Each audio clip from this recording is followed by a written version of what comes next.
वसुंधरा रक्षण पायी दिंडी सोहळा 2025 दिनांक 12 सप्टेंबर 2025 रोजी नागपूर येथील श्रीक्षेत्र मोहगाव शिल्पी तालुका हिंगणा जिल्हा नागपूर इथून जगद्गुरू रामानंदाचार्य नरेंद्राचार्यजी स्थापित रामानंद संप्रदाय विदर्भ उपपीठाहून पायी दिंडीचे प्रस्थान झाले असून या दिंडीमध्ये हजारो भाविक महिला व पुरुष यांचा समावेश आहे। नागपूर येथून सुरू झालेली पायी दिंडी श्री क्षेत्र नाणीज धाम रत्नागिरी कोकणपर्यंत शेकडो किलोमीटरचा प्रवास करत सांगली जिल्ह्यातील कडेगाव तालुका येथे काही काळ विश्रांतीसाठी थांबली असता या पायी चालत जाणाऱ्या दिंडीची दखल इंडिया न्यूज 28च्या पुणे विभाग प्रमुख यांनी घेऊन दिंडीमध्ये सामील असणारे भक्तांकडून या दिंडीच्या संदेश उपदेश आदेश जाणून घेतला।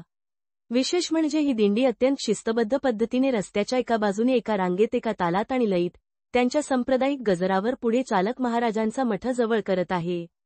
या दिंडी वैद्यकीय पथक दिनचर्या सामग्री वैद्यकीय इमर्जन्सी अँब्युलन्स आणि गरजेपुरताचे सगळी सामग्रीसह सुसज्ज अशी दिंडी संपूर्ण मानवास सृष्टीचे रक्षण करण्याचे संदेश देत आहे। जगद्गुरू रामानंदाचार्य नरेंद्राचार्यजी यांच्या आज्ञात या दिंडीचे आयोजन करण्यात आले आहे। काय संदेश दिला जातो या संप्रदायामार्फत चला जाणून घेऊया। इंडिया न्यूज 28 पुणे विभाग प्रमुख दिलीप गायकवाडची रिपोर्ट। जय श्रीराम।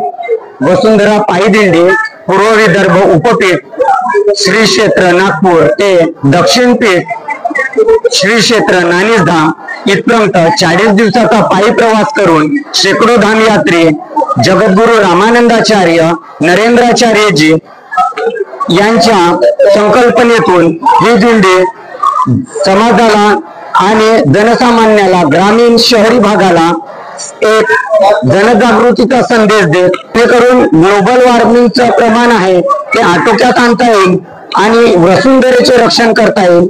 ह्या वसुंधरा पायी दिंडीचा मूळ उद्देश रामानंदाचार्य नरेंद्राचार्यजी यांचं हेच आहे की दिवसागणिक औद्योगिकरण वाढत चाललं, त्याच्यामुळे वसुंधरेचा समतोल ढासळत चालला आणि येणाऱ्या भविष्यात ते जीवसृष्टीसाठी धोक्याचे ठरून आहे। त्यासाठी वसुंधरा पायी दिंडी नुसतं जनसामान्याला समाजाला संदेश देतच नाही तर ते कृतीत राबवत आहे।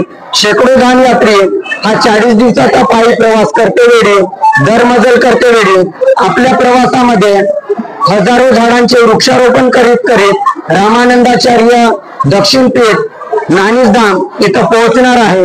34 दिवसांचा पायी प्रवास करून आज आम्ही दुपारच्या जेवणाच्या ठिकाणी या ठिकाणी पोहोचलो आहे आणि सर्व धाम यात्री आम्ही दुपारचं इथलं जेवण करून पुन्हा आम्ही सायंकाळच्या आपल्या पुढील प्रवासाला सुरुवात करणार आहोत। आमच्या वसुंधरा पायी दिंडीचा मुख्य उद्देश लागवड करणे, नद्या नाले स्वच्छ ठेवणे आणि प्लास्टिकचा कमीत कमी वापर करून वसुंधरेचे संवर्धन करता येईल त्यासाठी विविध उपाययोजना करणे हा संदेश ग्रामीण शहरी भागातून आम्ही शेकडो धाम यात्री देत देत पुढील प्रवास करत आहोत आणि समाजाला नुसतं संदेश देतच नव्हे तर ते कृतीत आणणं सुद्धा तितकंच महत्वाचं आहे।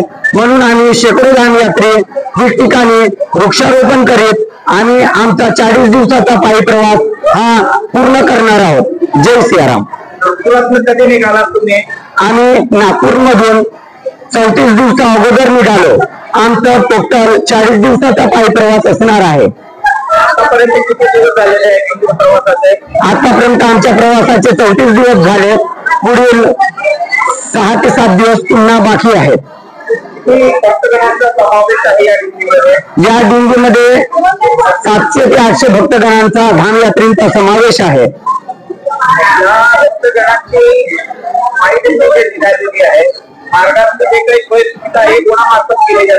मार्गातली सर्व सोयी सुविधा ही जगद्गुरू नरेंद्राचार्यजी महाराज संस्थानातर्फे सर्व धाम यात्रींची काळजी घेतली जाते।